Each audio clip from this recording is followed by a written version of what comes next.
Hello. So I want to talk about a subject I feel very, very strongly about, which is criminal justice. And I want to talk about this in the context of what I feel is the narrative in this country. For international viewers, I'm in the United Kingdom. Just a little explanation within the United Kingdom. The criminal justice system in England and Wales is somewhat different from that in Scotland and Northern Ireland. Um, but there is a general narrative I feel in this country, which is largely focused on how can we help the offender stop a life of crime. There's far, far, far too little attention put on victims. Now, this might sound like a sort of tabloid and just cliche, but I really do think it's the case. You look at any parliamentary committee, you look at almost any debate. So often it is about, oh, how can we help the offender? How can we stop the offender committing crime? How can we look at the root causes? Now, those issues are all important. I'm not for a second dismissing them. But what about the victims? I recently made a video about Cliff Richard's petition on men who are falsely accused, and it is generally men who are falsely accused of serious offences and the right to anonymity. And I stand by that. I think that's an important thing. But the other side of the coin to that, although I don't think it's in opposition, but the other side of it is that there are many victims of serious sexual abuse who don't see justice. They're let down. And something I feel very strongly about is the lack of accountability for weak judges. That is, judges who have the power to issue significant sentences, i.e., custodial sentences, and they simply won't do it for violent offences. If you look at the attitude to crime in a country like the UK compared to a country like Japan, and admittedly, I haven't looked at the Japanese system absolutely comprehensively, but in Japan and in other Asian countries, and this, okay, some Asian countries are totalitarian single party states, but Japan's not. Japan's a multi party democracy. The mentality is very different. There's a general sense that crime is wrong. In the West, and I would say particularly in Western Europe, the mentality is crime's a problem in society. Therefore, we need to know why criminals are doing what they do. We need to help them. And I'm not saying that there isn't something to be said for cutting reoffending rates and rehabilitation, although I think in some cases certain criminals can never be rehabilitated. But let's say in cases where they can, that's fine. I'm not downplaying that. But for anyone who's ever been a victim of serious crime or even prolonged, for example, antisocial behavior that really does ruin quality of life, it causes a huge amount of stress, mental anguish. These are things that you never hear about, yet they are very widespread. No one ever hears about really the stress, the anxiety the victims of crime go through. And so much of the discourse on this is focused on the offender. I would like to see a radical sea change in this country where the focus is put on the victims. Of course, you can't just rule the offender out, they're a very central part of it. Why do they commit crime? What's the root causes? Of course, those are important issues. But when the focus is on the offender, when social workers, when parliamentary committees, etc., focus so much on the offender.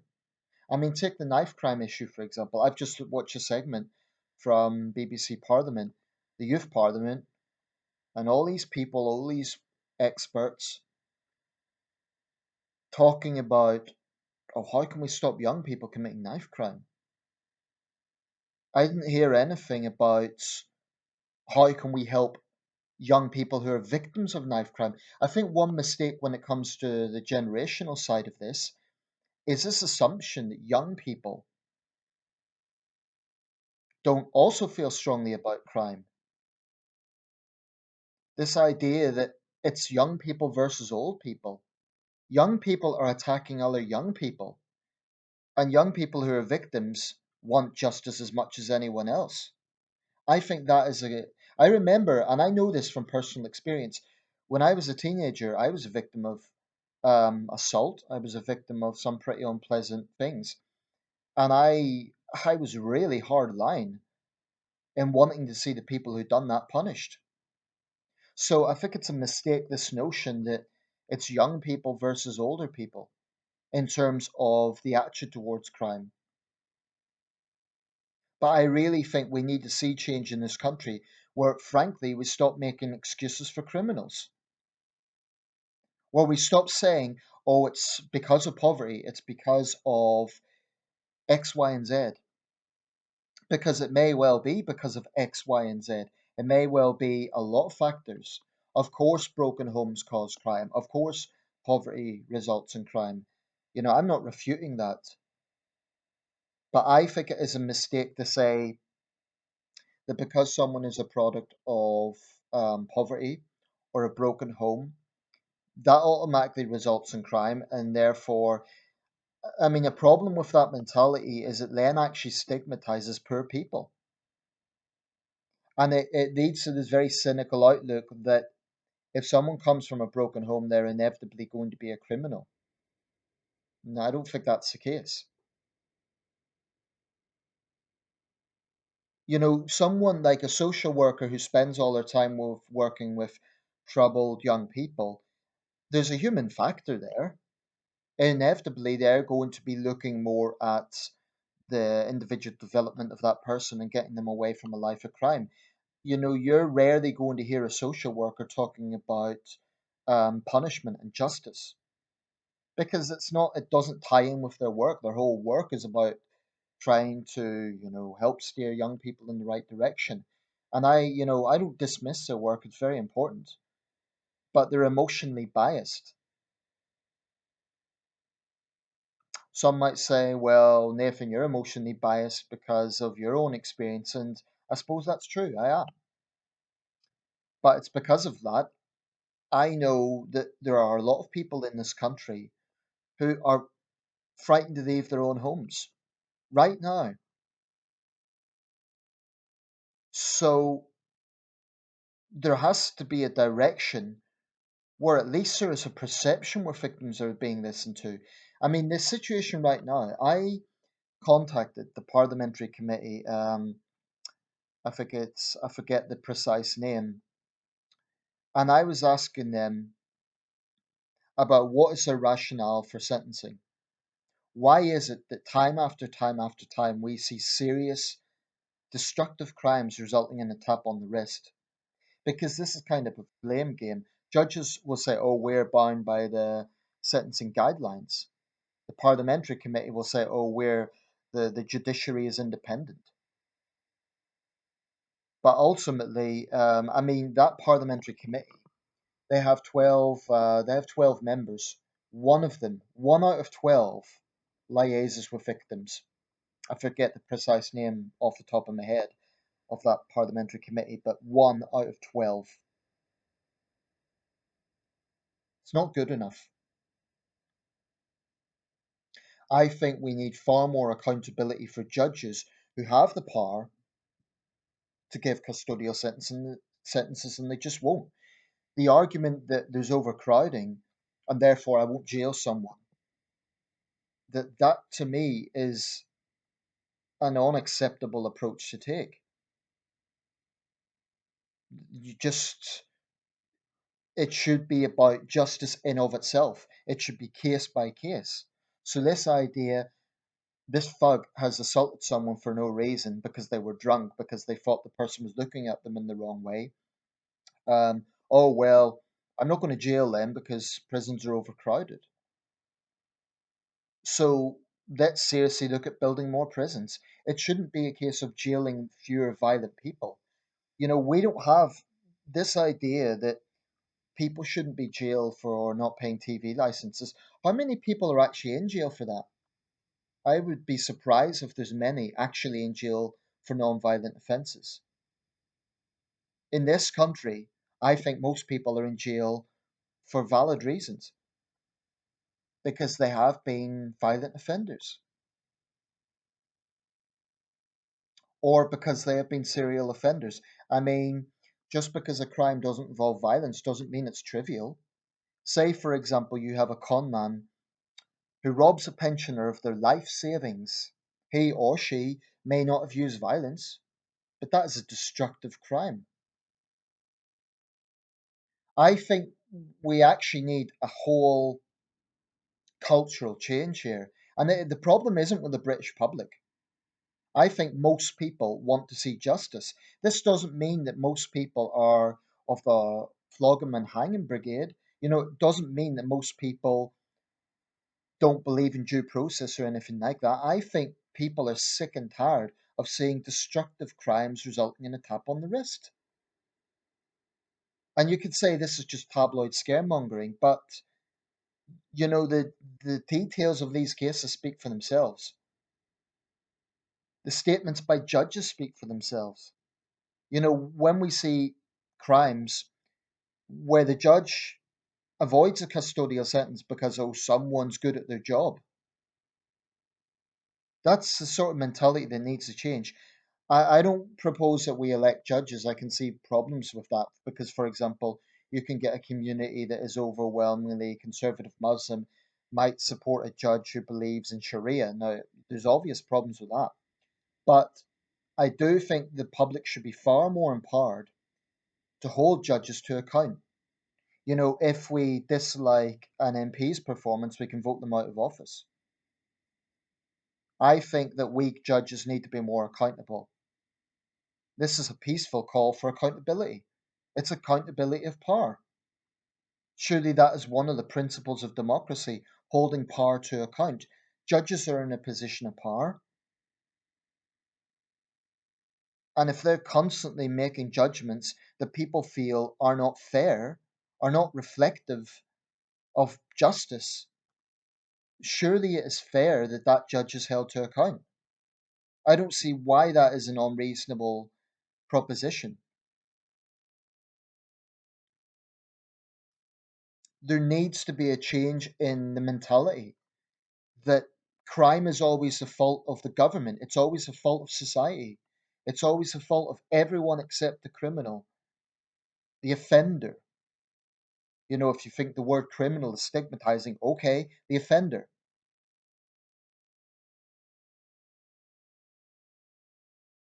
I'll be honest, nothing will ever sway my fundamental core belief that where there is crime, there has to be justice, particularly certain kinds of crime: arson, rape, child kidnapping, premeditated murder. Obviously, those are very serious crimes.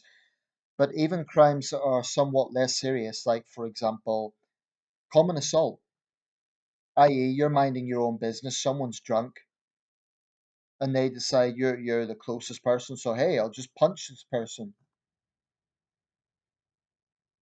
Antisocial behavior is a severe problem in this country, and it ruins life quality.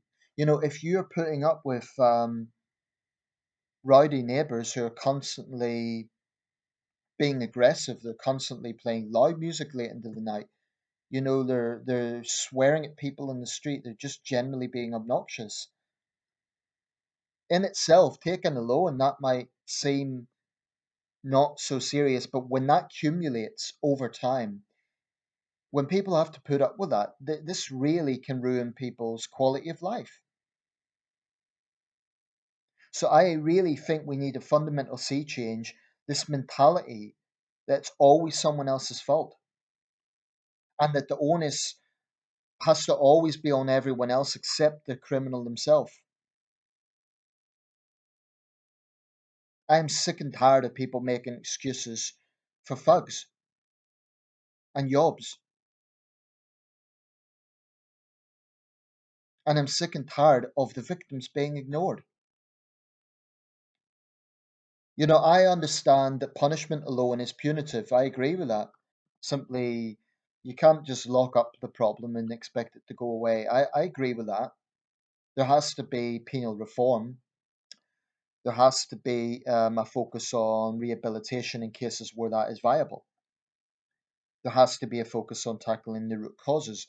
But what we can never ever lose sight of is a fundamental principle of fairness. And I think that is something that we have lost sight of because people, some of them with good intentions, have focused so much on how to prevent crime that they forget the justice side of things. Crime prevention is extremely important. But justice, I would argue, is equally important. And justice is not about revenge. It infuriates me, quite frankly, when people say, oh, prison's just revenge.